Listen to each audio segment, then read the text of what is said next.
La historia siempre es una fuente maravillosa para darnos cuenta que muchas de las cosas que creemos en el presente que son nuevas, no lo son. A veces pasa que uno va leyendo algún episodio o capítulo de la historia y se percata y descubre y encuentra que hay un hecho, que algo ocurrió, que creíamos que solo pasaba en el presente, ¿no? Habéis pasado que dicen ahora la nueva derecha, ahora pasa lo que nunca había ocurrido. Seguramente cada época tiene su contexto, no hay la menor duda, pero es importante siempre leer la historia y descubrir cosas en la historia. Y estos días me pasó algo realmente llamativo. Yo al menos no sabía que en la historia política electoral latinoamericana, una vez, en un tiempo, había ocurrido algo rarísimo en una elección. Y no hablo de ciencia ficción ni de novelas. No sabía que en el año 1959, en unas elecciones en São Paulo, en Brasil, se presentó como candidato, o mejor dicho, como candidata, una rinoceronte. Sí, tal como suena. Una hembra rinoceronte de 4 años se presentó en las elecciones de 1959. Un grupo de universitarios cansados absolutamente de todo presentó en la boleta para el Consejo Municipal de San Pablo a una rinoceronte llamada cacareco, que yo, que no sé mucho brasilero, parece que significa basura. Y el lema era un poco que era mejor una rinoceronte que tanto asno, por el cansancio, el hartazgo que había sobre la política tradicional en San Pablo, en Brasil, hartos de corrupción y de políticos y políticas que no hacían nada. Le fue muy bien a la rinoceronte, sacó 100.000 votos. 100.000 votos. 100.000 votos. Le fue muy bien, muy por encima del resto de candidatos y candidatas al Consejo Municipal. La verdad que cada vez que digamos que lo que pasa ahora no pasó nunca, párense un par de veces antes de afirmarlo contundentemente. De verdad que me quedé impresionado con la rinoceronte cacareco. Seguimos en la pizarra.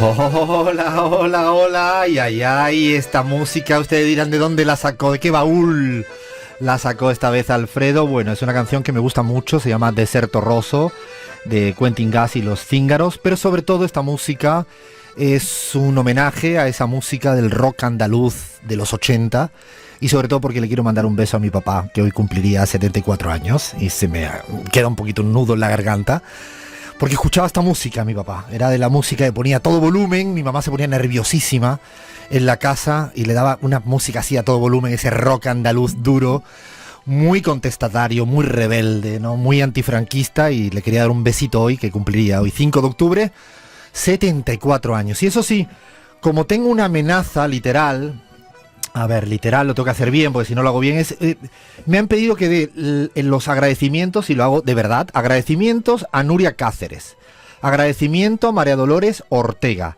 a Ana Cristina Marín, a Osvaldo Pereira y a Mara Soto, que son la gente en que han cuidado estos días de mi mamá. Ahora la tenemos de alta, ya en casa dando batalla, y le tengo que dar las gracias a toda la gente que trabajan en la sanidad pública. Repito, la sanidad pública, siempre la sanidad pública. Así que hoy estoy muy en modo familia, en modo tontón. ¿Qué le vamos a hacer? Ya habrá momentos de discutir pues con la Argentina, con Bolivia, ya me voy a ir para arriba. Ya me voy a ir para arriba y voy a saludar a la banda, al equipazo que hace posible la pizarra, con una pregunta como siempre. Y la pregunta es muy directa. Estamos, por cierto, en los estudios de Radio 10, digo porque no siempre estamos acá y me encanta estar aquí. Y voy a preguntarle a la persona que tengo a mi izquierda, que no significa que ideológicamente esté a mi izquierda, pero la tengo a mi izquierda. Vaya Luna, prepárese para la pregunta-respuesta. Sí, ¿preparada? Sí, es. No. ¿A qué proceso te irías ahora a participar a militar en América Latina sin ser el tuyo? Hermoso. Bueno, México, Colombia. Leandro Álvarez. Yo me voy a San Pablo, Brasil, a vencer la ultraderecha. Gabriela Montaño. ¿Cómo, Gaby, que se te escucha bajito? México. Cris Mar Lujano, sin ser el tuyo, que estás en México, así que no puedes decir México. No puedo decir México, bueno, pero el mío es Venezuela. Me iría a Colombia, creo que me iría a Colombia también.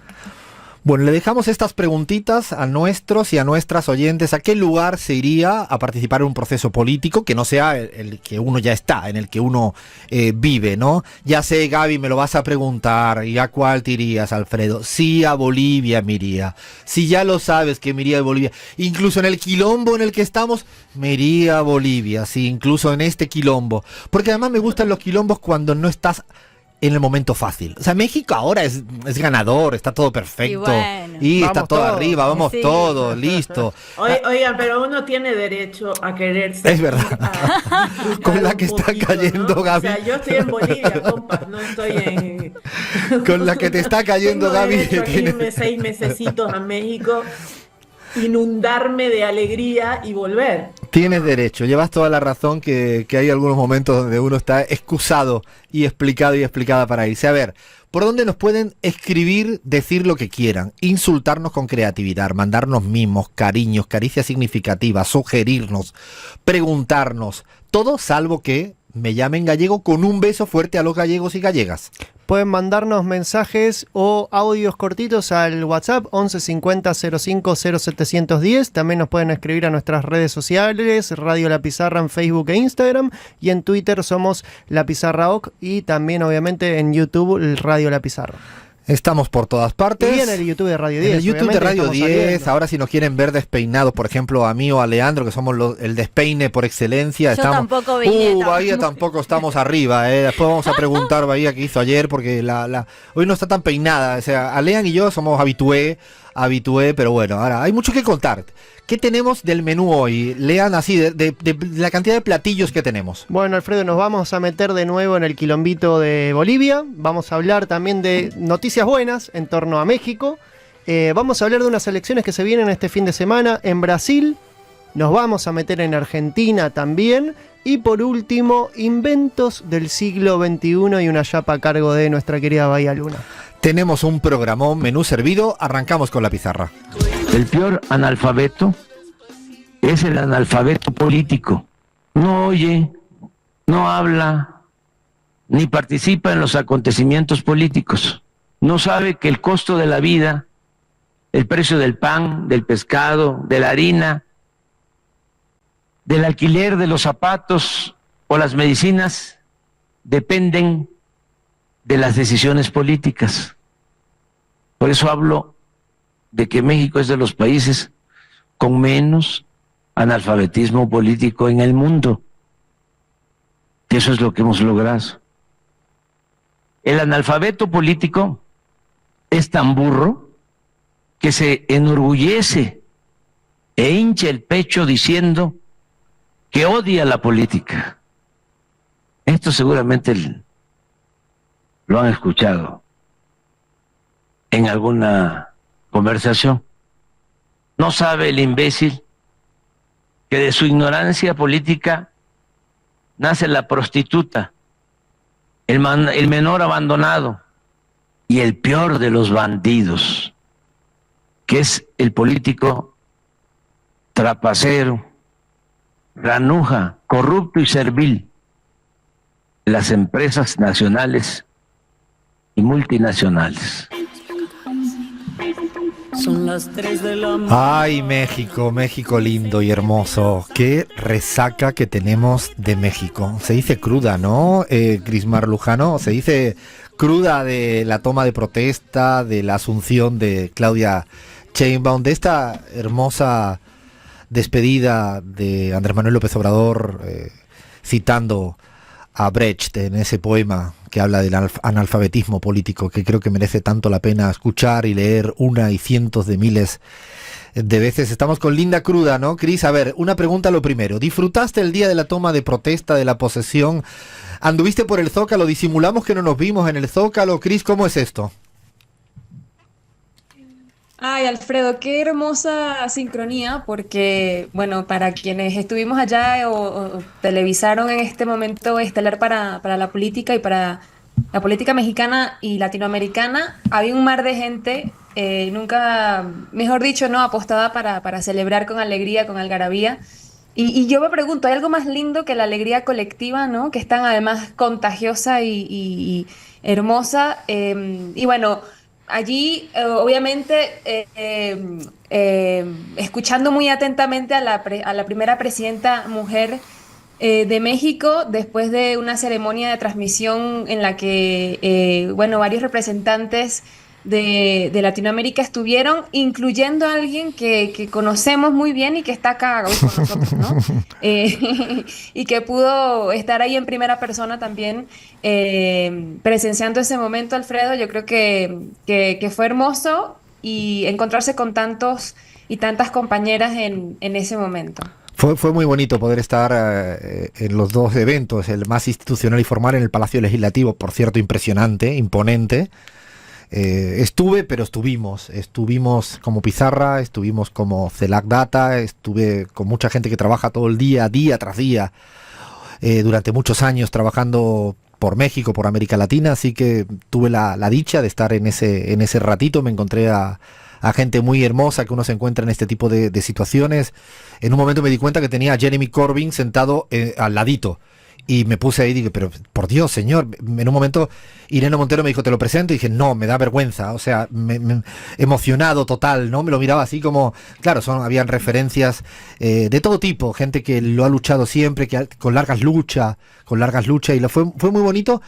El discurso de Claudia Sheinbaum fue, ¿no? Crismar, programáticamente interesantísimo, ¿no? Muy lindo, muy fuerte, muy ella y muy AMLO. Y es difícil a veces sintetizar las dos cosas a la vez, ¿no? Siendo muy ella, no dejando de ser ella, pero a la vez muy también Andrés Manuel López Obrador. Y me parecía que esa simbiosis, ¿no? Esa forma de hilvanar quien se va, a quien está ahora al mando de esto, bueno, deja muchas esperanzas hacia adelante y no huyó a los temas fundamentales. Planteó los temas energéticos desde la generación de energía eléctrica pública, habló incluso con porcentajes concretos. Me pareció que hizo un discurso de la historia que me hizo emocionarme y me hizo mucho llorar cuando empezó a hablar del tema mujer. Cuando habló, ¿no?, de cómo representaba tantos tipos de mujeres, a mí me hizo llorar en un momento determinado en ese discurso maravilloso. Y luego fue el Zócalo. Y allí de repente me llama alguien por detrás y es una tal Crismar Lujano de la Pizarra. ¿Pero esto qué es? No, fue hermoso, Alfredo. Y sobre lo que dice justamente de que además va con el emblema, ¿no? El logo que dice ella, no llegamos solas, no llego solas, llegamos todas. Lo vimos muy claramente, ¿no? En esa ceremonia en la que se entregó y recibió Claudia Sheinbaum el bastón de mando de manos de un grupo de mujeres indígenas procedentes de 5 diferentes regiones del país, con más de 70 representantes de diferentes pueblos indígenas y afromexicanos, que se nombra muy poco, pero existen. Y bueno, con esa energía, ¿no?, del México profundo. Creo que fue una gran ceremonia de elevado misticismo.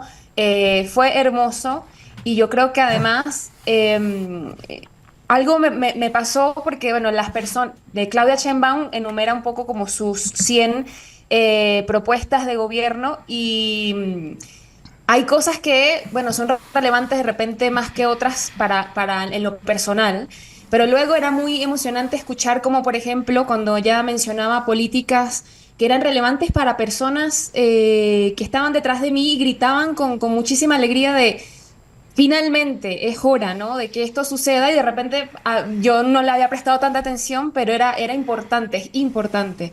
Y ahí sabemos justamente quién ganó, escuchándole a tantas personas prestar muchísima atención a lo que la presidenta Claudia Sheinbaum enumeraba y alegrarse genuinamente de cosas que afectan su día a día, ¿no?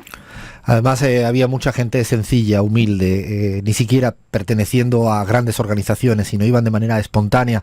A mí me llamó poderosamente la atención cómo estaba el Zócalo y las calles aledañas repleta, con mucha alegría, de gente muy sencilla que lo que quería era participar de ese momento histórico. Ya habrá tiempos de analizar hacia adelante lo que se viene, los desafíos, las políticas.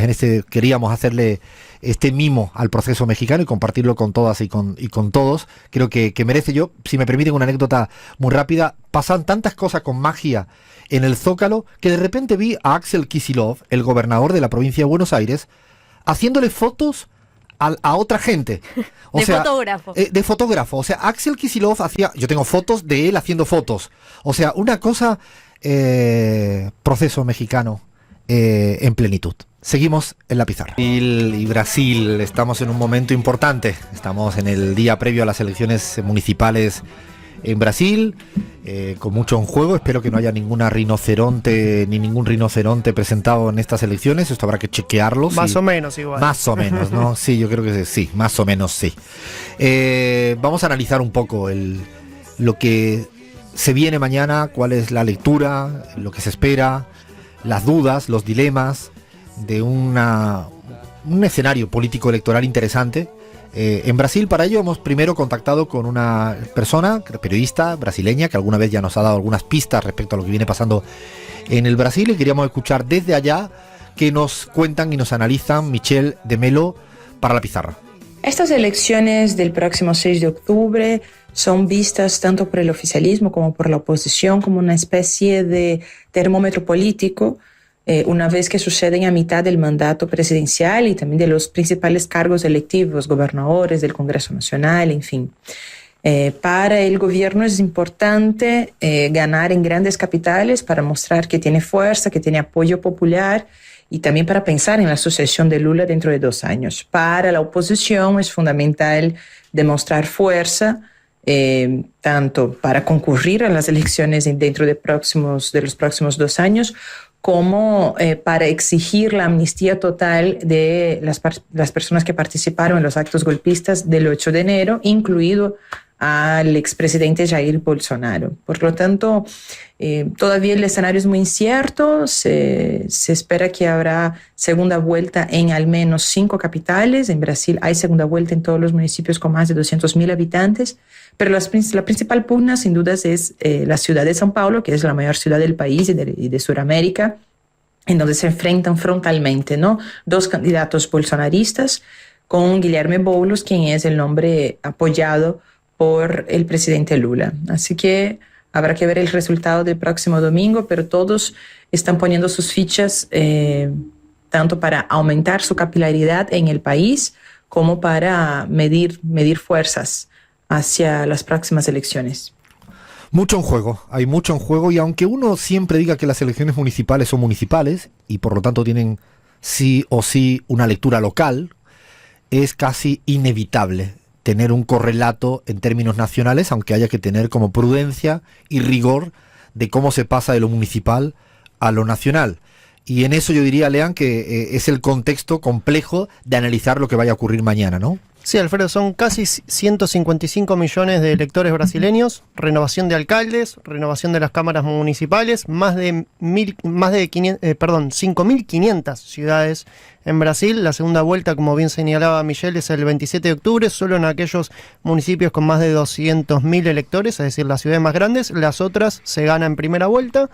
Y en cuanto al escenario, Lula, como bien señalaba Michelle, quiere traducir los buenos resultados de la economía en votos. El escenario clave de estas elecciones, donde están todos los ojos puestos, es la ciudad de Sao Paulo. ¿Por qué? Porque es la ciudad más grande de Latinoamérica, porque quien gane esa ciudad va a tener a su cargo el centro demográfico, político, cultural, financiero más importante de Brasil, y es el tercer presupuesto más abultado de todo el país, así que va a tener a su disposición una gran billetera. Y allí se enfrentan 3 figuras.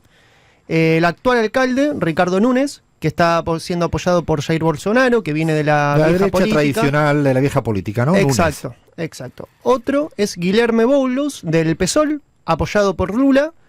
Y, o sea, Guilherme Boulos es de la izquierda brasileña, no viene del PT, pero es apoyado por Lula. Viene de un partido que durante casi todo el gobierno de Lula y Dilma fue opositor, lo corría por izquierda, como se dice acá. A partir del impeachment contra Dilma empezaron a converger. Es el partido de Mariel Franco, la diputada asesinada, por ejemplo. Y bueno, está siendo apoyado por Lula y tiene muchas chances. Y el tercero en discordia es la nueva figura de la extrema derecha, de quien venimos hablando, que quiere desplazar a Bolsonaro de ese lugar. Es el coach ontológico Pablo Marçal, una figura muy pero muy polémica. Un típico joven ultraderechista que dice cualquier barbaridad, que se aprovecha de la fortaleza en sus medios, en las redes sociales, ¿no? Sí, Alfredo, si hablamos de Marçal, tiene un perfil más New Age, menos cerca de las iglesias evangélicas, más relacionado con ese discurso mejorista. Es un ex vendedor de cursos motivacionales que mezclaba dudosa educación financiera con espiritualidad. También es un tipo muy violento en lo discursivo. Y que a Bolsonaro le provoca, a la vez que quiere que le gane a Boulos, a la vez también le hace una sombra respecto a su figura. Creo que tiene un dilema respecto a la relación con Marçal, ¿no? Tiene un gran dilema porque él está apoyando a otro candidato, pero parece que la base de apoyo de Bolsonaro va a ir a Marçal. Va a ir a Marçal, exacto. Y bueno, es un candidato que fue condenado, Alfredo, por estafas financieras cuando era más joven. Hacía eso que llamamos phishing. Hace poco fue condenado también por difundir fake news. Casi mata a 60 personas llevándolas a la montaña con motivo de un desafío motivacional. Está siendo investigado por la muerte de otras 2 personas. Un técnico que murió instalando luces en un estudio stream y una persona que en una maratón se murió y no recibió la atención. O sea, tiene un prontuario... Tiene un lado muy oscuro. Muy oscuro. Muy oscuro. Y respecto a este, porque esto sí que es inaudito, hay 3 grandes candidatos para la principal ciudad.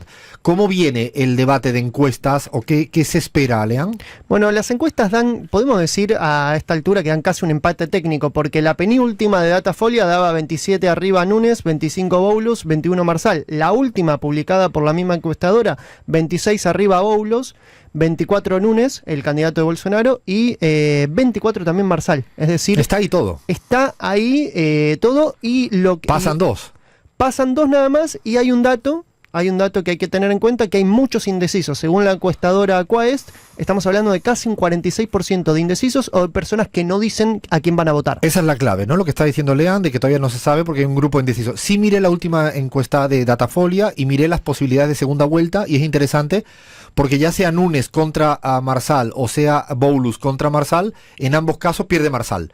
Sí. Yo creo que eso es lo que pareciera que está claro y por eso están como pendientes de lo que pueda ocurrir.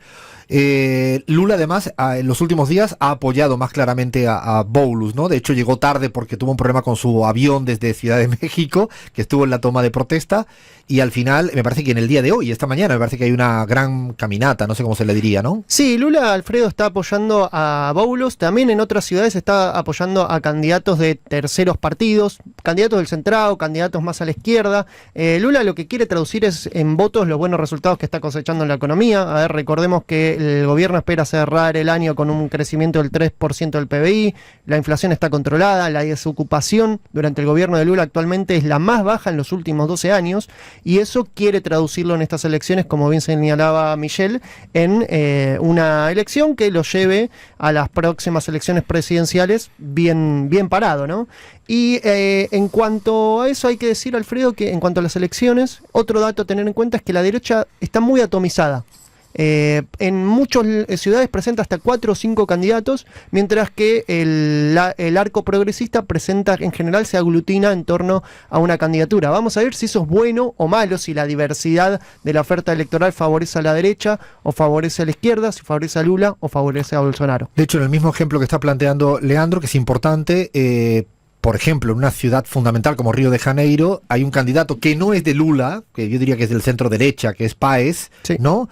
Y también está apoyado por Lula frente a la opción bolsonarista, ¿no? Exacto, Alfredo. Y hay muchos ejemplos. También hay que decir que algunos candidatos del centrado a veces son apoyados por Bolsonaro, a veces son apoyados por... Claro, a veces son apoyados por Lula y van a jugar un rol muy fundamental porque en casi 11 de las 15 capitales con mayor número de electores, los favoritos son los candidatos del centrado algunos apoyados por Lula, otros apoyados por Bolsonaro. Hay que recordar que en las elecciones anteriores, en las municipales anteriores, al Centrado le fue muy bien, y en cambio a los bloques de Lula, que también es cierto que había una escena diferente porque lo tenían metido en la cárcel y no se podía presentar a candidato, no le fue tan bien al PT y no le fue tan bien al bloque bolsonarista. Es decir, que en el territorio, en las municipales, el Centrado, con esa flexibilidad, si le queréis poner en positivo, o con esa hipocresía, si lo queréis poner en negativo, pues efectivamente juega con todo. También había leído que en Recife, ¿no?, capital de Pernambuco, hay un personaje también, João Campos, que me parece que también todas las encuestas le dan como una victoria muy aplastante, y también estaría apoyado por Lula y sería como un poco una figura a ponerle el ojo, ¿no?, en el centro izquierda. Sí, Alfredo, es una ciudad también muy importante. Ahí Lula está apostando mucho a ese triunfo contundente en una ciudad que aporta muchos electores, y hay que tener en cuenta, por último, Alfredo, que hay un dato que sí preocupa a Lula, que es el que arroja la encuestadora Quaest, que es solo un 32% aprueba la gestión de Lula a nivel país. Eso muchas veces no se traduce en votos, y por eso estas elecciones a veces son un termómetro. Si realmente las encuestadoras aciertan con estos termómetros sociales, o si hay un apoyo más masivo al gobierno de Lula. Ese es el número que está preocupando un poco, y por eso también es que está apoyando a algunos candidatos de terceros partidos. Veremos. Lo que sí es cierto que haremos lectura política nacional, con liderazgos que emergen, otros que no dejan de emerger en base a lo que tengamos mañana de resultado, pero me quedo con lo que decía Lean a la hora de caracterizar el panorama: alta fragmentación de la derecha brasilera, y eso pues probablemente va a tener también sus consecuencias electorales. Muy atento a lo que pueda hacer Guilherme Boulos, que además es una persona que estuvo en los micrófonos de La Pizarra hace un tiempito. Lo conocimos, y la verdad que merece mucho la pena seguir la pista a lo que viene planteando y proponiendo, incluso con mucha autoridad y firmeza ideológica. Mañana seremos todos y todas muchísimo más inteligentes a la hora de ver los resultados electorales en Brasil. Seguimos en La Pizarra. Alfredo Serrano Mancilla, en los mediodías de Radio 10. Inicialmente, el proceso disciplinario contra cualquier autoridad jurisdiccional corresponde al Consejo de la Magistratura, a su régimen disciplinario. Como lo decía en la conferencia de prensa, hemos realizado el análisis de la actuación de la juez, consideramos legal, arbitraria y vulneratoria del mismo procedimiento penal, consecuente y constitucional. Consecuentemente, vamos a presentar la denuncia al régimen disciplinario inicialmente para que se hagan las investigaciones que ameritan el caso, sin perjuicio de que esta acción de libertad está siendo revisada por el Tribunal Constitucional. Y el Tribunal Constitucional tiene la plena potestad para revocar, vamos a pedir la revocatoria de esta decisión, y además remitir obrados al Ministerio Público. Este señor se llama César Siles, es el actual ministro de Justicia de Bolivia. Para traducirlo, lo que está diciendo es que esa voz tan oficial del gobierno de Bolivia le está pidiendo al Constitucional directamente que metan preso a Evo Morales. Podéis llamarle con todos los subterfugios que queráis, ¿no? Revocatoria de lo que una jueza eximió de prisión al investigado Evo Morales, porque no hay ninguna sentencia judicial en contra de Evo Morales. Es más, por lo que se le está juzgando de nuevo, ya fue juzgado y resuelto de que no había ninguna base jurídica para inculparlo de estupro y de trata de personas. Exactamente en el año 2020 se cerró este caso del tema estupro, que es algo muy grave para inculparlo, y que fue hecho realmente en el gobierno golpista de Áñez, en el año después del golpe de Estado 19-2020.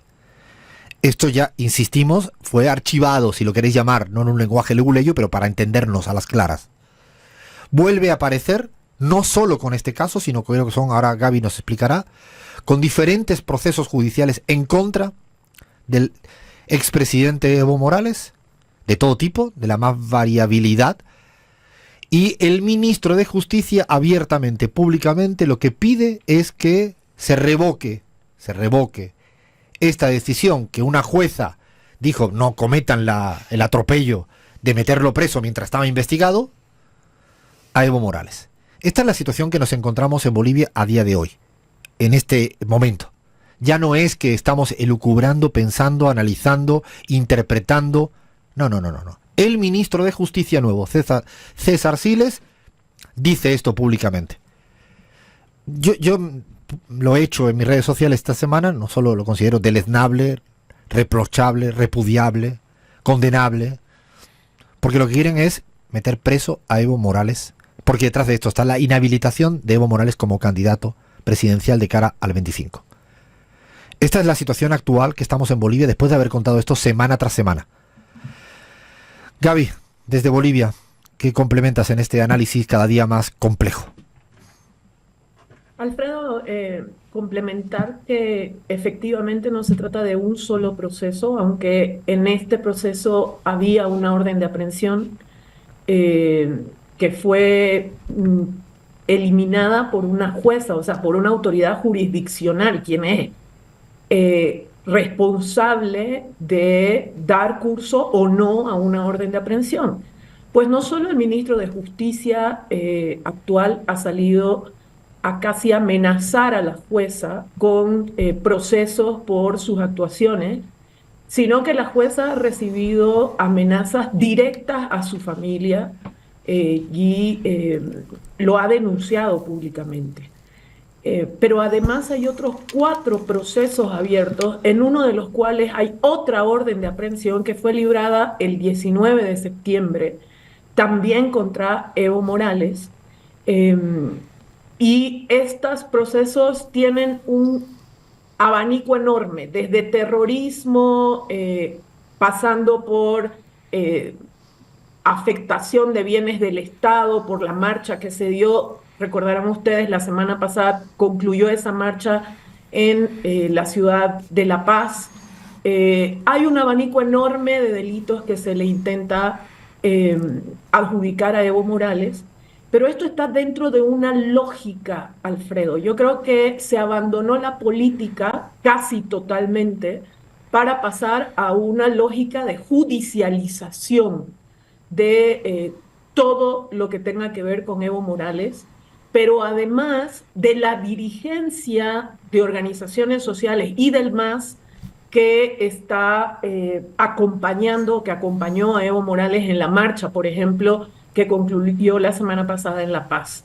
Esa judicialización ya tiene personas sentenciadas, dirigentes sentenciados de organizaciones sociales a 3 años de cárcel, a 4 años de cárcel, etcétera. Algo que podría... Algunos por cortar una ruta en una protesta pacífica.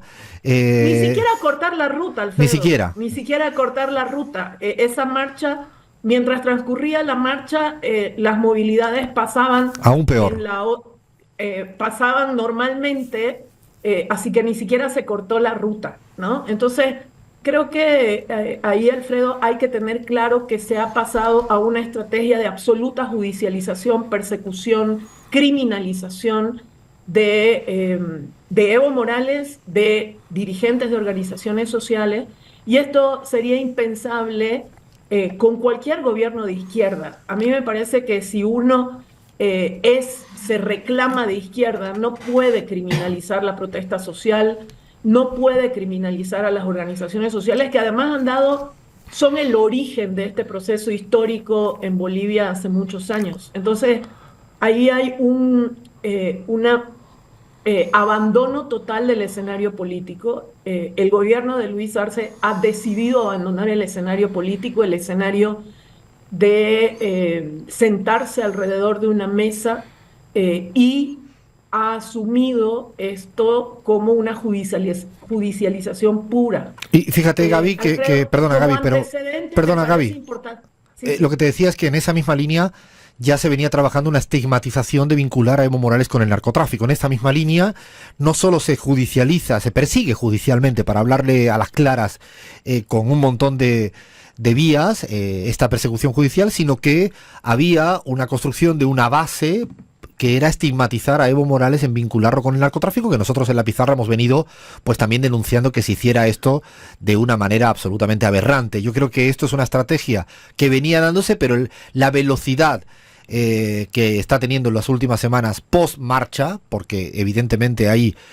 un punto ahí clave para acelerar este proceso de persecución judicial, pues efectivamente yo creo que no es el camino, es absolutamente reprochable, no va con el Estado de Derecho, con la democracia y sobre todo, como tú dices, Gaby, con la política. Y cuidado que yo siempre digo que no ejerce el lawfare quien quiere, sino quien puede. La pregunta que yo me hago es, ¿tiene el gobierno actualmente fuerza para poder ejercer esa persecución judicial?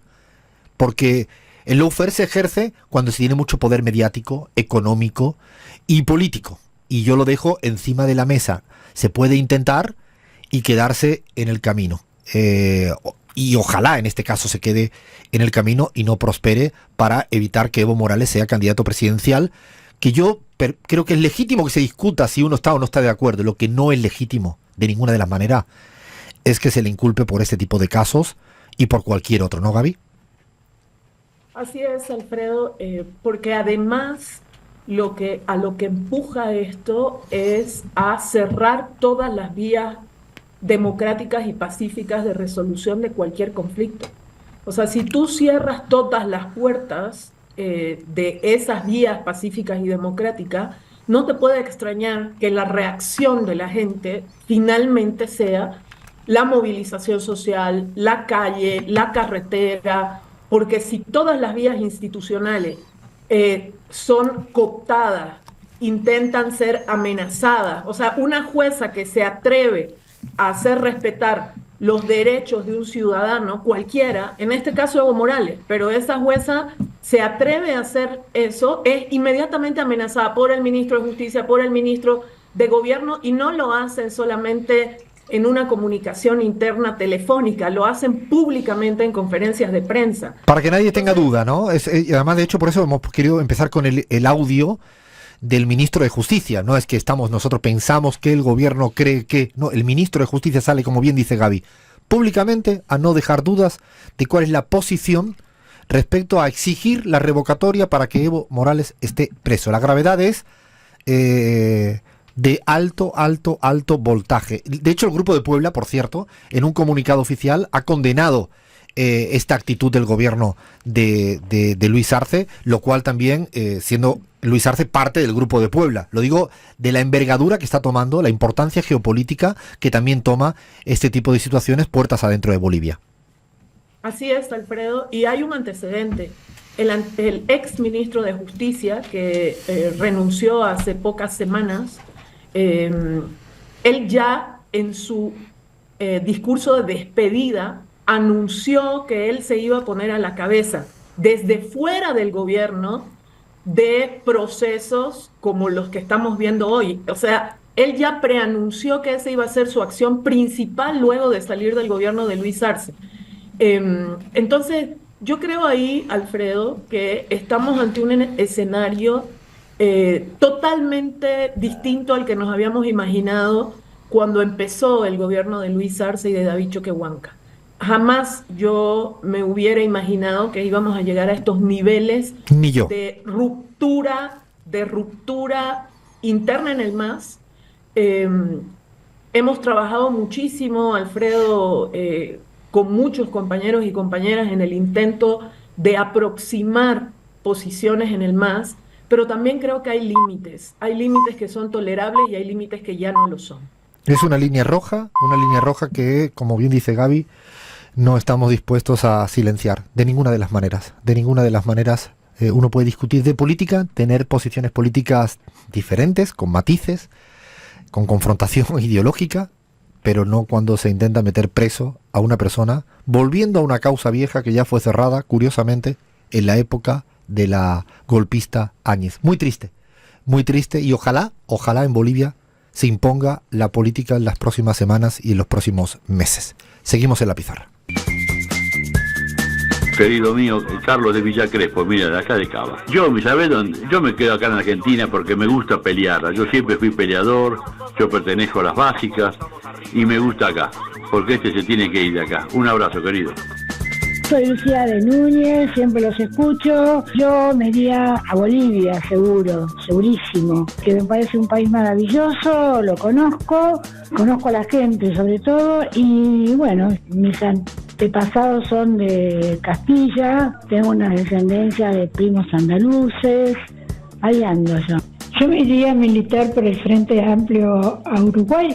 El otro día la escuché a Lucía Topolansky. Ellos supieron recorrer Uruguay y hablar con la gente y escuchar.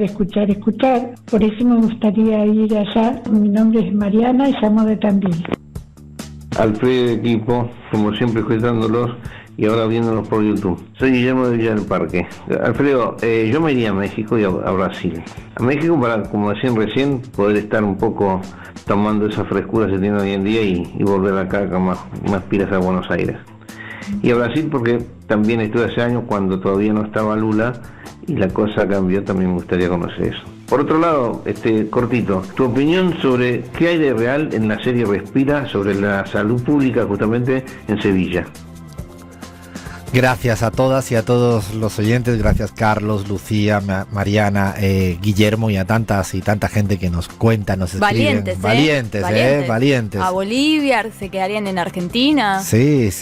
Y por cierto, la serie Respira me la anoto, no la había visto y mira que soy de serie, me la quedo aquí anotadita. Sevillana. Y además si es sevillana, creo que no la he visto, no la recuerdo que de la sanidad pública la tengo aquí anotadita para comentársela a Guillermo en la próxima semana. Le damos las gracias como siempre a toda la gente que nos sigue semana tras semana, que nos escucha, que nos para, que nos felicita. Dime Gaby, que no se te escucha, tienes silenciado ahora. Dime Gaby. La pregunta no nos dejaba salida para quedarnos en donde estamos. Porque yo también me quedo en Bolivia. Estoy de acuerdo con nuestro oyente que decía yo me quedo a pelearle en Argentina. Pues yo también me quedo a pelearle en Bolivia. Es verdad que también hice un poco ahí de trampita en la pregunta porque quería un poco sacaros de vuestro lugar habitual de batalla, que ya sé que ahí no hay la menor duda. Síganos escribiendo, contándonos, criticándonos, sugiriendo, todo lo que quieran por donde lean. Al WhatsApp 11 50 05 0710 nos pueden dejar su mensaje escrito o su audio, pueden contarnos, la consigna de hoy es ¿a dónde te irías a militar de Latinoamérica? Y también pueden encontrarnos en nuestras redes sociales, La Pizarra Oca en Twitter y en Facebook y en Instagram somos Radio La Pizarra. Escríbanos, cuéntenos, que estamos muy felices siempre de tener tanta compañía. No sería radio si no tenemos gente al otro lado. Así que ahora prepárense, porque en unos minutos llega Argentina. Seguimos en la pizarra. Buena Argentina para intentar analizar Argentina. Quiero partir de un titular que creo que se va a entender de manera muy sencilla. Milei se queda solo. Milei en su soledad. Milei se va quedando solo porque Milei ha decidido abandonar. Abandona a jubilados, a enfermos, a enfermeros, a enfermos mentales, a estudiantes, a profesores universitarios, a la clase media, a los muy pobres, a los casi pobres, a los empresarios de pymes, a investigadores, a servidores públicos, a los niños que no cenan a la noche, a los comedores populares que le quieren dar de comer a los que no pueden comer. Milei abandona a mucha gente en la Argentina y solo a unos poquitos, muy poquitos, prefiere llenarle los bolsillos. Milei se viene quedando solo. No solo lo van diciendo todas las encuestas que uno consulta, las publicadas y las no publicadas. Hace varias semanas dijimos aquí al aire que su imagen positiva estaba en 37% y que había caído en 3 meses 14 puntos. Y después, días siguientes, fueron certificando otras publicaciones, otras encuestas, la caída abrupta de su imagen positiva, que más allá del valor preciso de una encuesta, lo interesante es ver la tendencia de la caída de apoyo, de afinidad, de aprobación de su imagen positiva. Que además es robusta esa caída porque su gestión está siendo desaprobada mayoritariamente. Está siendo mayoritariamente rechazada Es decir, los datos de gestión del señor Javier Milei están por debajo de la imagen positiva. Tanto en el campo de la economía, fundamentalmente, en todas sus variables, como en el campo de lo que a veces presumen, que es el tema de la seguridad. No hay ninguna variable hoy en día que avale su gestión. Seguramente su núcleo duro, al que le habló en el último gran meeting en el Parque Lezama en Buenos Aires, con su espacio político, están más cohesionados por el odio hacia la otra identidad política que por la aprobación al señor Javier Milei. Ha decidido abandonar absolutamente todo. Se viene quedando solo.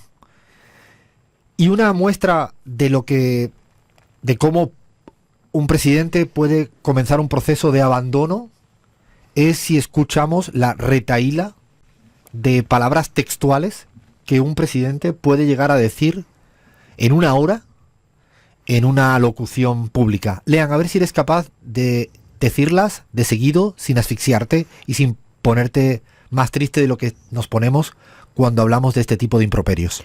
Casta putrefacta política, micrófonos ensobrados, pedazo de soretes, periodistas corruptos ensobrados, hijo de delincuentes, ladrones, mentirosos, cucas, manga de delincuentes, ladrones mentirosos, esperpento con micrófono, traidores, micrófonos ensobrados o cobardes, impresentables, degenerados fiscales, chorros, econochantas, mandriles, corrupta de los guardapolvos, hipócritas empobrecedores leales, ladrona. 22 palabras. 22 palabras, algunas de ellas repetidas en varias ocasiones y jaleadas por el presidente en una alocución pública hablándole a los suyos, y esto es una muestra inequívoca del abandono que va haciendo de la gran mayoría de la sociedad argentina. Yo a veces me pregunto si yo tendría derecho de decirles al señor Javier Milei y a su gobierno cualquiera de las 22 palabras. ¿Podría yo decirle estas palabras al señor Javier Milei en público? No lo voy a hacer. No me apetece. Prefiero discutir de ideas, de los problemas de la gente, y no entrar en una espiral, en un bucle de adjetivarlo, descalificarlo, entrar en su matriz de insultos. No lo voy a hacer porque no me sale, no me late. No es el espíritu democrático cuando uno discute de ideas con respecto a un ser humano que, no sé, di cualquiera de las que dices ahí, Leán. Mandriles, econochantas, soretes, chorros, degenerados fiscales, hijos de puta. ¿Por qué dijo hijos de puta? Cucas, mentirosos, delincuentes. Eso lo hace públicamente, y eso yo tengo una hipótesis, y es que la comunicación que trajo a Javier Milei hasta aquí es la comunicación que va a sacar a Javier Milei de aquí.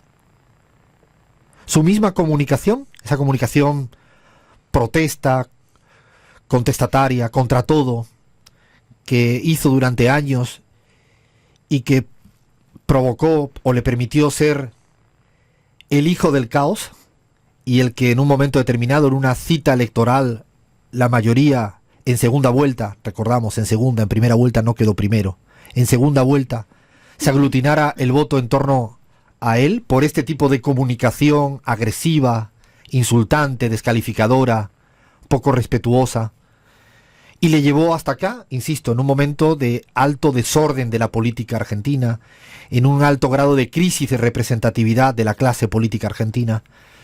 Yo tengo la hipótesis de que esta misma comunicación, cuando eres gobierno, te puede arrastrar de aquí, te puede terminar de perder tu confianza y tu credibilidad, porque la comunicación agresiva, rebelde, contestataria, cuando eres gobierno, solo es útil si resuelves problemas.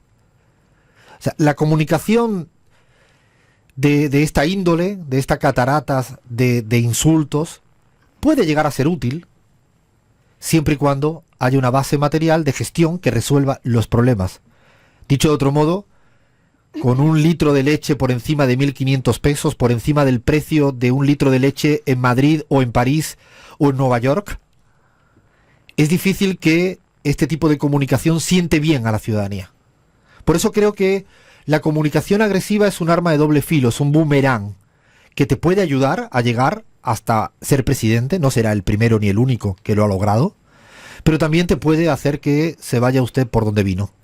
Pues la ciudadanía no quiere esta comunicación cuando no puede acceder a un precio digno del litro de leche. Yo sostengo una segunda hipótesis derivada de la primera, que hoy en día en la Argentina el antimileísmo es la primera identidad política de la Argentina. Recuerdo allá por el 2018 que en algunos de los análisis que hicimos como CELAG, nosotros se discutía mucho del kirchnerismo, el peronismo, la alternativa al macrismo, ¿no? Y recuerdo que uno de los hallazgos en nuestras investigaciones era que la principal identidad política ya por el 18-19 era el antimacrismo. Por encima del kirchnerismo, por encima del peronismo, obviamente muy por encima del radicalismo y de otras identidades políticas más marginales. Dicho de otro modo, cuando el señor Macri con su gestión hizo mierda a la Argentina, la ciudadanía se empezó a tener un grado de adhesión a esa identidad política que era el antimacrismo. Fue la principal, lo medíamos, lo analizábamos. Y de hecho el frente de todos en ese momento obedecía a ese cordón umbilical, al antimacrismo. Era difícil a veces la gran heterogeneidad que había al interior del frente de todos por aquel momento. Y era aparentemente inexplicable porque venían de familias ideológicas diferentes, con incluso biografías que unos estaban en contra de otros días anteriores. Sin embargo, los juntaba el antimacrismo. Esa plataforma político-electoral fue útil para ganar las elecciones y para frenar al macrismo. El problema fue que el día después no se trabajó para superar el antimacrismo y construir una cohesión en positiva. Yo creo que en este momento la sensación, no, el análisis me lleva a pensar que estamos en un momento donde el orden, la centralidad en la Argentina es el antimileísmo. Y esto ocurre habitualmente cuando alguien quiere salir siempre a bailar al centro de la pista. Yo soy muy mal, bailo muy mal. Si yo saliera en una pista a bailar y me pusiera en el centro, estoy convencido que todo el mundo me podría ver muy bien lo mal que bailo. Y rápidamente me abuchearían. Si me escondo en una esquinita de la pista, probablemente pase desapercibido, inadvertido. Ponerse en el centro de la pista siempre tiene sus riesgos. Cuando el señor Andrés Manuel López Obrador se puso en la centralidad política de México, tenía el riesgo de que se le vieran todos los defectos. De 2 horas seguidas en las mañaneras sin gestión, la gente hubiera puesto off a las mañaneras. Hubiera habido apagón y no le hubiera seguido nadie a las mañaneras porque dice, ¿qué me cuenta este señor si yo no estoy mejor en mi día a día? Salarialmente, en mi poder de compra, en las políticas sociales, en la salud pública, en la educación pública, al menos un poquito mejor, alguito mejor. Si Evo Morales después de tanto tiempo, desde que empezó a gobernar, estando en la centralidad política de Bolivia, no hubiera gestionado mejor, seguramente hubiera sido rechazado muy pronto. Yo creo que Javier Milei se cree que estar en la centralidad de la política es per se positivo. Y es que depende. Todo depende.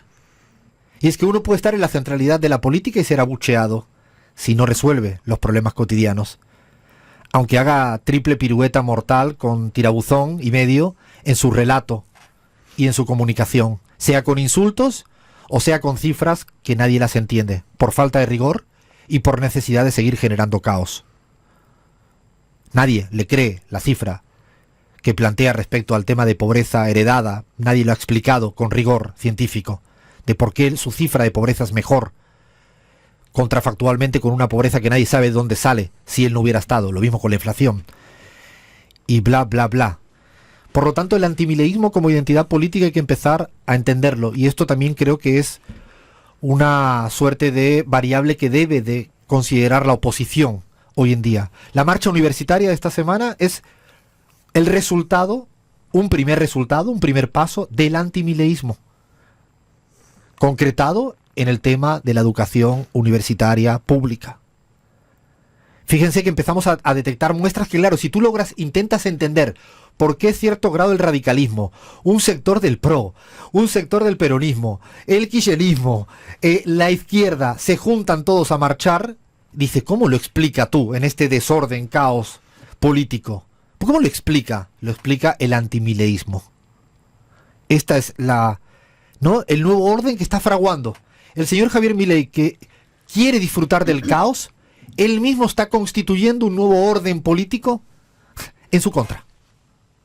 Por eso es difícil entenderlo bajo las viejas reglas, bajo el viejo paradigma de hace muy poquito, de por qué el señor del radicalismo Lustó está al lado del señor Tetaz y al señor diputado del PRO más larretista y el señor o la señora de la izquierda y el de y el de kirchnerismo al interior incluso, y por qué Massa y por qué tanta gente está saliendo a decir basta en temas de jubilación, en temas de educación, y van a seguir apareciendo temas,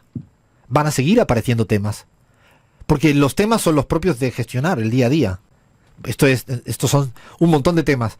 Por eso es más interesante no a veces perder el análisis en el cuoteo que hay al interior del legislativo, que es importante, sino a veces ver cómo una marcha tan variopinta te explica que el antimileísmo está constituyéndose la principal identidad política en la Argentina.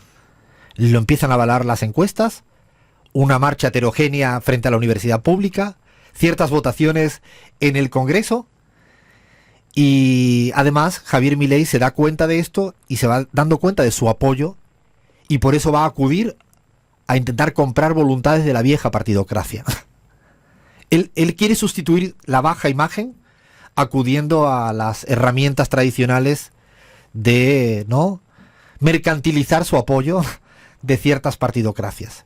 Creo que estamos en un momento nuevo, en este momento nuevo, valga la redundancia. Es un punto de inflexión al interior de un punto de inflexión. Estamos en un momento político interesante en la Argentina y que Javier Milei además tiene que resolver un montón de cosas todavía. ¿Va a devaluar o no va a devaluar? ¿Se va a endeudar más al exterior? ¿Qué hará si el tema del oro que ha sacado afuera acaba siendo intentado embargar por fondos buitres? ¿Lo aceptará o no lo aceptará? ¿Qué va a hacer con los temas de electricidad y energía cuando vengan ahora los apagones de final de año? ¿Con quién se va a poner? Son muchos temas en los cuales veremos si sigue aglutinándose el antimileísmo. Yo creo que estamos en ese interrogante. Vaya, quería decir algo. No, me quedé con estas palabras y este discurso del fin de semana pasado. Es un comportamiento bastante infantil de una persona que en vez de hacerse cargo, ¿no? Que el típico cuando sabe que se está equivocando, se enoja en lugar de hacerse responsable de las decisiones que tiene que tomar. Y justamente me parece que es fundamental el tema del ordenador que vos planteás, porque él apela y sigue apelando, como lo venimos planteando acá, en una confusión muy grande. Recordemos que también su militancia, digamos, en esto discursivo, que no es menor, viene cantando que se vayan todos en una gestión que está en el gobierno. Entonces, apelar a la confusión total puede generar estas cuestiones, y el ordenador anti-Milei me parece que es una salida y una respuesta y un posible horizonte para ordenar un panorama que viene muy complicado, ¿no? Y de hecho, ella dice algo que es añadido a esta fase acelerada de su quedarse a solas, y es que cuando yo llego a mi casa y después de 9 meses sigue habiendo una gotera, y yo no resuelvo la gotera que hay en mi casa y le echo la culpa al anterior inquilino, yo estoy convencido de que quien vive conmigo me diría: Alfredo, para y resolver la gotera, o llamemos a alguien que resuelva la gotera, pero déjate de decirle al anterior, que pasó 10 meses, que por culpa de él no tenemos la gotera. Si no sabes resolver la gotera porque el anterior tenía responsabilidades en las goteras actuales, no tengo la menor duda, entonces eres un inútil o un incapaz, un inútil en el sentido estricto del término, porque no tienes capacidad para resolver un problema. Sí, Alfredo, yo creo que a partir del acto de Lezama, Milei y Karina Milei quieren construir un movimiento popular, ¿no? Un liberalismo popular.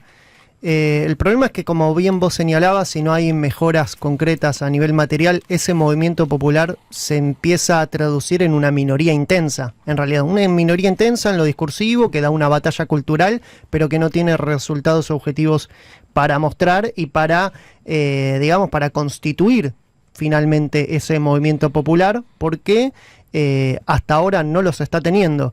Y ahí no puedo dejar de pensar en que si realmente Milei está pensando en un proyecto político de poder, o si realmente, en realidad, lo que está constituyendo es un proyecto de señalamiento y oposición a no sé qué, porque ya hoy por hoy él está en el gobierno, pero tiendo a pensar que el mileísmo hoy por hoy sigue siendo un proyecto de señalamiento y oposición más que un proyecto de poder.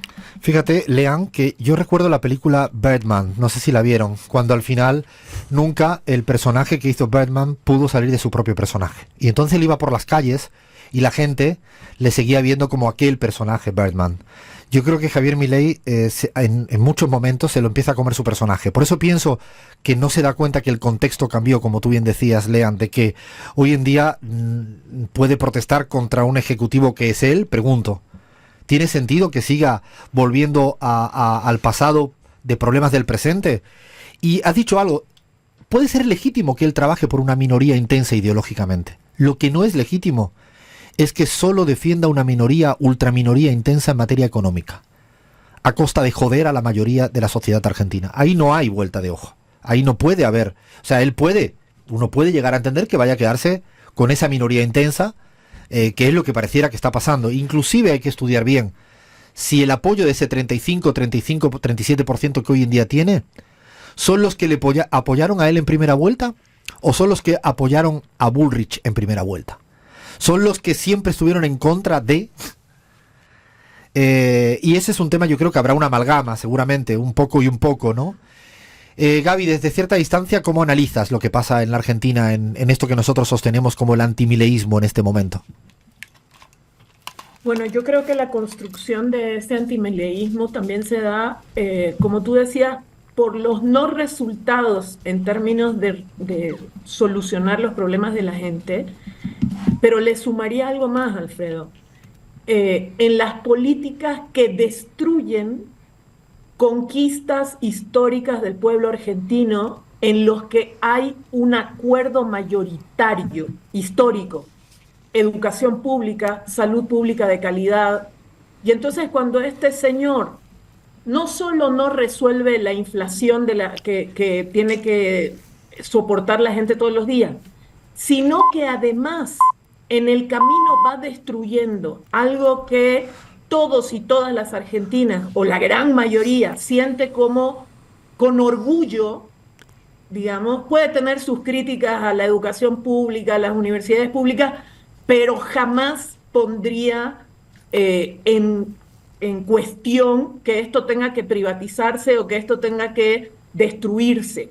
Entonces yo le sumaría esa otra gran temática que puede ir alimentando de manera mayoritaria el antimileísmo.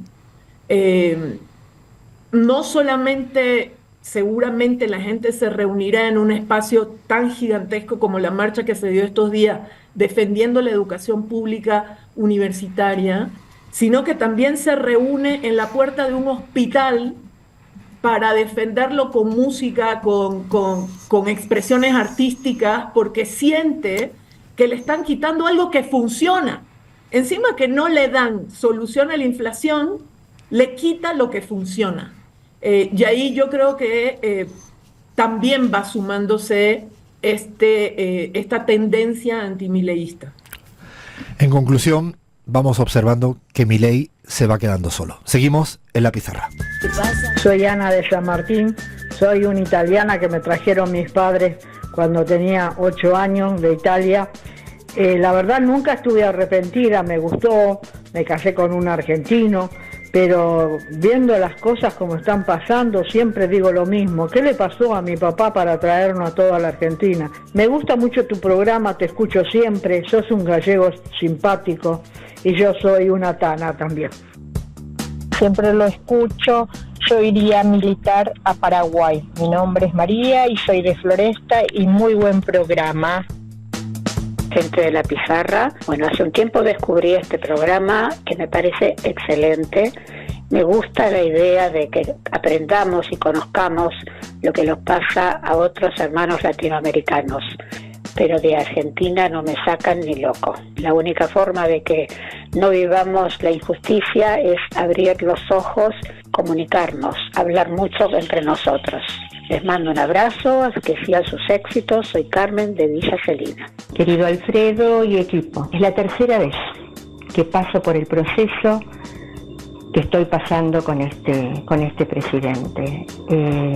Por lo tanto, yo elijo quedarme en la Argentina, que me ha visto nacer hija de inmigrantes valencianos. Y para el oyente que dijo que Respira está filmada en Sevilla, Respira está filmada en partes en Madrid y en el Hospital de Valencia. Gracias y gracias a toda la gente que nos va contando dónde se iría a militar, a dónde, los que se quieren quedar, los que no quieren de ninguna de las maneras moverse también le permitimos. Es difícil sacar a cada quien de donde está. Eso me di cuenta de los que a veces vamos de un lado para otro. Siento que es difícil, es un tema para discutir otro día, cuánto de verdad hay a la hora de la verdad, ¿no? Cuánta gente se queda y cuánta gente se iría. Es difícil, pero es lindo que cada quien exponga de manera genuina, sincera, lo que pensamos, lo que piensan nuestros y nuestras oyentes. Le damos las gracias a toda la gente que nos hace compañía, porque es al revés, nos hacéis compañía, no nosotros hacemos compañía. Nosotros charlamos un ratito acá y la pasamos muy lindo, pero porque sabemos que hay gente al otro lado. A ver, hoy tenemos un ratito, este es nuestro ratito de yapa, de aumento, de ver cómo aumentamos el programa con un análisis de una suerte de geopolítica singular. Yo diría que siempre le damos una vuelta al enfoque para hacerlo más distendido, para salir ya de que no el conflicto en Bolivia, lo bien de México, lo de no sé qué de... Semana que viene, por cierto, Colombia, anoten Colombia, vamos a hacer Colombia, vamos a hacer también, permítanme, porque seguimos condenando la masacre terrorista del gobierno de Israel. En Gaza también se animó estos días a bombardear Cisjordania y, cómo no, el Líbano. Es decir, no, a todas partes bombardea. Por favor, paren, hagamos lo que sea para parar esta atrocidad. Sigue muriendo gente inocente, mucha gente inocente, muchísima gente inocente. Semana que viene también lo vamos a tratar. Este ratito es para ponernos más distendido, justamente. Es la parte más chequeada del programa, más documentada, más trabajada, más investigada. Todo podría ser citado en papers. Fuentes, sí. Fuentes académicas, ¿no?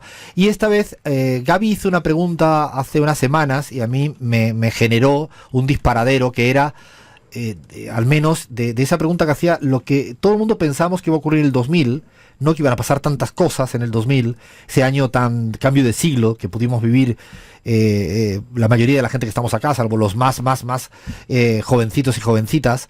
Y la repregunta que yo le hice a Bahía esta semana era: ¿qué cosas hay ahora que tenemos naturalizada, pero que no existían en el año 2000, el 1 de enero del 2000, cuando cambiábamos de siglo? ¿Qué cosas hoy en día tenemos y que no había en el 2000? Pero yo, antes de la investigación de Bahía, como siempre hay que cambiar un poco el orden, le voy a hacer la pregunta a Bahía. ¿Qué tiene Bahía Luna hoy que no tenía el 1 de enero del 2000? Y bueno, Alfredo, yo tenía 12 años, por lo cual tengo varios errores a mis espaldas que me han hecho aprender bastante y varias lecturas también, así que estoy un poquito más armada. Leandro, ¿qué tenías tú ahora que no tenías el 1 de enero del 2000? Muchas canas. Yo te iba a decir exactamente lo mismo, me quitaste la respuesta. Gaby, y una nariz más grande. Bueno, sí, también es cierto. Yo creo que ya en esa época yo ya tenía la mía bien puesta. Gaby Montaño, ¿qué tenías tú qué tienes ahora que no tenías en ese momento? Twitter, WhatsApp, canas, lentes, bueno, un montón de cosas que algunas las detesto bastante. Pero esas puedo enumerar. Cris, ¿qué tenías? ¿A qué tienes ahora que no tenías en los inicios del siglo XXI? No sé, crisis existenciales. Bueno. Canas también, no, pero bueno, de todo lo tecnológico creo que relojes inteligentes, ¿no? Eso que te persiguen, muévete, dale, párate, eso. Bueno, efectivamente, lo tecnológico es la centralidad un poco de esta sección tan rigurosa, pero antes de ir a lo tecnológico, porque tenemos una lista de 40 cosas que estamos usando actualmente y que quizás las naturalizamos, ¿no? Pero han cambiado totalmente nuestras vidas. Pero antes Alfredo me provocó y me dijo, bueno, no, pero pensemos también en no solamente en las tecnológicas, sino también en otras cuestiones. Y tengo dos, una buena y una mala, un poco provocando. ¿Los libertarios estaban? Es algo que tenemos ahora que antes no teníamos, ¿no? No, yo creo que estaban. Yo creo que ha habido muchas corrientes libertarias. Exactamente. Y puede ser que ahora estén gobernando en la Argentina su presidente, ¿no? Pero estoy convencido de que había corrientes ideológicas libertarias. Estoy convencido, no, la historia lo acredita desde hace mucho tiempo, ¿no? Sí, efectivamente, que se presentan como algo nuevo, pero es un refrito de cosas que ya vimos. Y la segunda son presidentas mujeres en América Latina. ¿No había ninguna en el 2000? Argentina no tenía, México no tenía, Brasil Honduras no tenía. Honduras tampoco. Hay países donde todavía no hay, es decir, que también deberíamos... ¿Bachelet qué año? Bachelet en Chile, ay, buena pregunta. Un poquito más adelante, creo 2006, yo. 2007 creo que Yo creo que 2006, 2007. Sí, esa es una buena, esa es buena, es verdad que ahora hay un poquito más, todavía insuficientes, pero hay un poquito más, ¿no? Sí, bueno, vamos con algunas cuestiones y ahí ya empezamos a tener un poco de nostalgia de aquellos años 90, 2001. Empezamos con las plataformas de películas, ¿no? Netflix, Amazon, Star Plus, HBO, la que quieran. No existía. ¿No había Netflix en el 99? No había Netflix en el 99. HBO era un canal de televisión en el 99. Te tenías que poner el horario y sentarte a ver la tele, no podías ver contenidos en diferido. Y si te lo perdías, te lo perdías. O sea, ¿no? La tele se veía a la hora que salía la novela, la serie, la película, y ahí esa hora y esa hora, ¿no? Si era las 11 de la noche. ¿Y se acuerdan que había, bueno, no sé en otros países, pero en Bolivia existían esas tiendas que te alquilaban películas, series, etcétera? El videoclub, Gaby. Y nos teníamos que suscribir y devolver. Te daban 48 horas para ver la peli, después la devolvías. ¿Se acuerdan de eso? Ya Sí, no sé, pero... era fantástico ese ir el ratito al videoclub. de barrio. Siempre nos olvidábamos las películas. Con mi familia pasaban semanas sin y tenías que devolver. pagar la multa. Claro, una fortuna. Es verdad, se pagaba una multa si la entregaba tarde, es cierto. Es la verdad. plata que le debíamos a esa gente, bueno. Ahora le debes a Netflix y no le pagas, más o menos lo mismo. Claro, prefería deberle al negocio del barrio. Bueno, por supuesto lo dijo Gaby, lo dijo Cris también, redes sociales nos han cambiado la vida para siempre. ¿No había Twitter? No había Twitter, esto es sección para millennials, menos, gente veinteañera. No había Twitter, fue fundada en 2006, Instagram en 2011 y la primera fue... ¿Qué hacía la gente que entonces mostraba siempre feliz al mundo? O sea, ¿qué hacían O sea, la gente que siempre se intenta mostrar feliz, que es Instagram, ¿no? Claro. O sea, ¿ustedes han visto a alguien en Instagram que hace una foto triste? O sea, busquen ustedes, investigadores, una foto donde diga, estoy triste, ¿no? Siempre hay una felicidad increíble. ¿Qué haría la gente esa para mostrarse, ¿no? El álbum de fotos, ¿no? Álbum de fotos. El álbum de fotos, claro. Para mí, ¿saben lo que hacía? La gente se anotaba en un reality show. Ah, también era cierto. Se anotaba en un reality show o quería ser famoso y salir en la tele. Era verdad eso, ¿eh? Bueno, ahí tengo otra que tiene que ver con tecnologías, pero también con costumbres, que es verdad que empezaron a estar los reality shows en los 90, pero es este concepto de viralidad, ¿no? De esto de que personas comunes y corrientes se pueden hacer conocidos a partir de un tweet, de un video viral, digamos, esta cuestión donde todos podemos llegar a estar en un lugar de relevancia pública, que es verdad que ya venía con lo que vos decís, lo de los realities, pero me parece que a partir del 2001, sobre todo con las redes sociales, cobran una relevancia y una dimensión muy grande. En ese entonces acá en Argentina eran los mediáticos, que salían en los programas de Polino, etcétera, eran como los influencers de ahora. Sí, también tenemos que decir, WhatsApp y Telegram son post 2001. Antes teníamos otros chats, no sé si ustedes tuvieron... O sea, la gente entonces no me sufría en ya Telegram. Existían los chats, o sea, es verdad. En el 2000 Alfredo no mandaba telegrams a los equipos de trabajo, o sea, había felicidad. Nos tocó una época muy difícil para vivir a nosotros. Pero te conectás al Messenger. Claro, era Messenger. En esa época tenía de Messenger y la llamada telefónica estarían llamando a todo el mundo, ¿no? Al fijo, además, ¿no? Porque no había habitué de utilizar celulares en ese tiempo. Y te atendía la abuelita. Ay, madre mía, lo que se han perdido. Otra vez Alfredo. No, y después estaba el mensaje que te dejaban en la grabadora. Sí, ese eras vos. Ese era, ¿no? Llegaba a tu casa a cualquier hora y escuchaba 10 mensajes de Alfredo, que esto hay que hacerlo, que lo otro, madre mía. Toca mejorar, compa. Urgente. Esto no está bien hecho del todo, ¿no? Con los pajaritos de fondo. Con pajaritos de fondo. ¿Qué más? Wi-Fi. No puede haber. Sin Wi-Fi no existimos. Sí, o sea, fue en 99, pero en la década de los 90 no existía. Ya dijimos aplicaciones, ¿no? Aplicaciones. Una de las primeras fue el Tetris y las Vigoritas y todas esas aplicaciones, pero ayer llegué a ser el número 1 de Tetris en Buenos Aires. Esto no sé por qué lo he dicho ahora. Lo vamos a poner en Twitter. Logros en la vida. O sea, me ha salido de una manera sincera. Alfredo, yo estaba esperando que alguien llegara a mi casa con un helado. Con todo lo que haces en Select Data, ¿tenés tiempo para ser el número 1 de Tetris? Sí, porque ¿sabes qué me pasa? Te voy a decir la verdad, lo voy a decir ahora al aire. Terapéuticamente, cuando estoy escuchando ciertos discursos que tengo que escuchar, juego al Tetris. O sea, por ejemplo, ¿tú sabes lo que es bancarte 1 hora y media de Milei?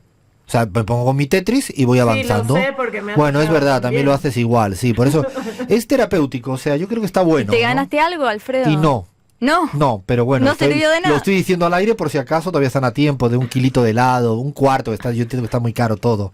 Mirá vos, bueno, YouTube, ¿no? ¿Qué hacíamos sin YouTube? No existía, nació en el 2005. Google Drive, esto es uno de los mejores inventos, el trabajo de documentos en línea. Sí, yo creo, total. Salvador, se te perdían todos los documentos, Alfredo, ¿se te perdía alguna vez que decís, no lo guardé? No, yo no me gusta mucho el Google Drive. Bahía workahólica, total. Ciertamente. La Bahía enamorada de trabajar a cualquier hora, 24 horas al día. Se te colgaba la computadora. Como la gente normal, no todos estamos así. Se colgaba la computadora y se perdía todo, absolutamente Era tremendo eso. Un laburo de un montón de tiempo y lo perdías. Bueno, el trabajo de documentos en línea me parece muy revolucionario y agradezco profundamente. Fue lanzado en 2012.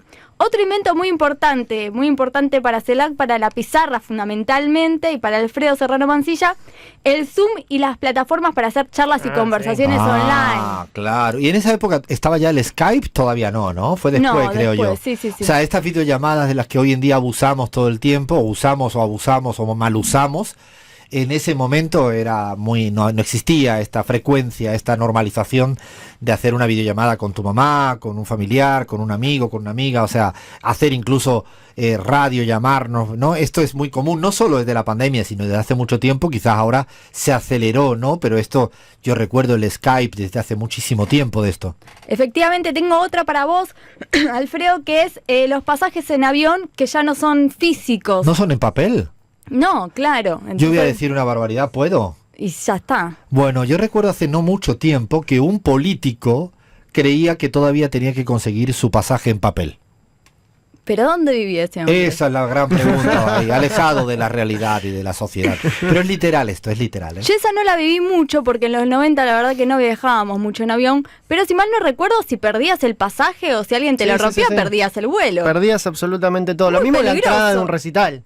Muy peligroso también eso. Claro, el papel era fundamental para un ticket, para un recital, para un partido de fútbol, para el teatro, para el pasaje. O sea, esto es cierto que ha facilitado bastante, diría yo, ¿no? Sí, ha facilitado y ha quitado también, porque hoy le hablaba con gente amiga que le estaba preguntando sobre este tema, porque esto es una investigación muy rigurosa y profunda, y quería saber la opinión de gente que conoce sobre el tema. También ha quitado, porque no se acuerdan que nosotros teníamos en físico las entradas de los recitales que nos gustaban, Total. Los pasajes de yo te avión. conservo eso, ¿eh? Claro, pero ya no los tenés más. No, sí, los conservo, están guardaditos. Tengo algunos muy históricos, los tengo guardados. En una carpeta. Yo también tengo algunas, me encantan tener ese tipo todavía de momentos que viví así. Recuerdo el aniversario del Barça Atlético de Madrid, cumplía me parece 100 años, fui al Camp Nou, fui con mi papá de hecho, y eso lo tengo ahí guardadito todavía, hasta con la pancarta que me dieron, pero es cierto que ya hoy en día está todo guardado en el Drive o donde sea, ¿no? Algo muy importante para esta sociedad, los memes y los stickers. No los soporto, no los entiendo. Bueno, eso es otra cosa, Alfredo. O sea, tengo una dificultad de entendimiento con los emojis, los memes y los stickers. No había nada parecido a un meme en esa época. No había nada parecido a un meme. La caricatura, pero claro, era... Pero, en el diario, por la ir atrás. función comunicativa que tiene el meme, no existía eso. Claro, es cierto. Yo tengo amigos que además todo el tiempo se comunican conmigo que con meme. Claro. O sea, no puede ser esto. Porque es la gente que ya no habla. Sí, es que no habla. O sea, está increíble esto. ¿Para qué más? Pero bueno, ahí también habla de un fenómeno más grande que tiene que ver con la síntesis comunicacional con las que nos venimos manejando, porque realmente yo hay con personas que me puedo comunicar únicamente con memes y articulo una charla en La Plata, así que... el multitasking no existía tampoco. El multitasking. El home office. ¿Existía el home office? No. No, para nada, porque no había buena conexión a internet. Claro, exactamente, no se podía, era como imposible esa parte, ¿no? El pago por QR, chicos. Claro, es pago verdad. online. Todo lo que sea para pagar avanzó mucho, porque el capitalismo en eso es infalible. O sea, usted quiere pagar, te resuelvo todo. O sea, cómo cobrar es más difícil, pero cómo pagar, eso hay una variedad, una varieté tremendo. El QR existía, el 94 se inventó el QR, pero el pago por QR recién se empezó a utilizar después de 2014. Bueno, seguimos. Podcast se crea en el 2004. Como dijo Cris, los relojes que incluyen aplicaciones, que te dice que te llegó un mensaje, que tenés un mail. Encargados virtuales de edificios. No, insoportable. Perdón, insoportable. Insoportable, porque yo no sé si es una publicidad que hay en el edificio o un señor o señora que estará ahí, yo estoy seguro, que no mira ni un segundo al edificio. O sea, debe estar jugando al Tetris. Yo creo que es un video continuo que lo Yo ponen también ahí, pienso lo mismo, exactamente lo mismo. No puede, es un video, ¿no? Sí, es verdad, a veces te saluda. No sé si está inteligencia artificial, ¿no? Que ve movimiento y él mueve la mano. O mueve, ¿no? Algo raro. Pestañeado pasa a veces si necesitas ayuda. Sí, hermano. algo extraño. Bueno, podemos profundizar sobre ese tema que me parece muy interesante. Los drones también están en esta amplia lista de cosas que tenemos ahora y antes no teníamos. Televisores con pantallas planas y táctiles. Es verdad que no había. Esto también es interesante. Lugares específicos para fumadores y gran cantidad de espacios libres de humo. Es cierto. Ahora ya esto está instalado, pero en ese momento no se discriminaba tanto, ¿no? Naturalizábamos que estábamos en una clase y tenías al lado Yo un lo chabón agradezco, yo esto lo agradezco. En esto soy cero a favor de la vieja del pasado, ¿no? Después hubo sector fumador y después ya a ningún lado. Exactamente. Sí, eso es bueno, estamos de acuerdo. Esto no estoy de acuerdo. Cartas en restaurantes y bares de forma digital. Lo detesto. Me gusta el papelito. Claro. La carta de toda la vida, ¿no? Es imposible.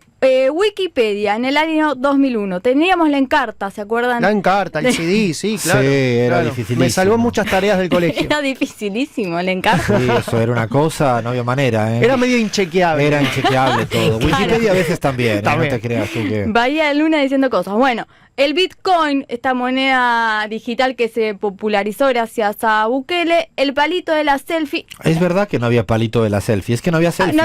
Yo creo, sí, una vez se sacaba la foto así. Ya existía la función autodisparo en algunas cámaras. Eso sí. Claro, pero no estaba tan como ahora que todo el mundo es o el brazo alargado. Pero la tenías que apoyar en la barandita y se te podía caer la cámara. Absolutamente cierto, sí. Esto trajo también nuevos oficios, ¿no? El oficio del community manager, los streaming, cosas que antes no existían y que ahora sí. Vamos con las últimas, que son los sistemas de datos biométricos, ¿no? Este reconocimiento facial y demás.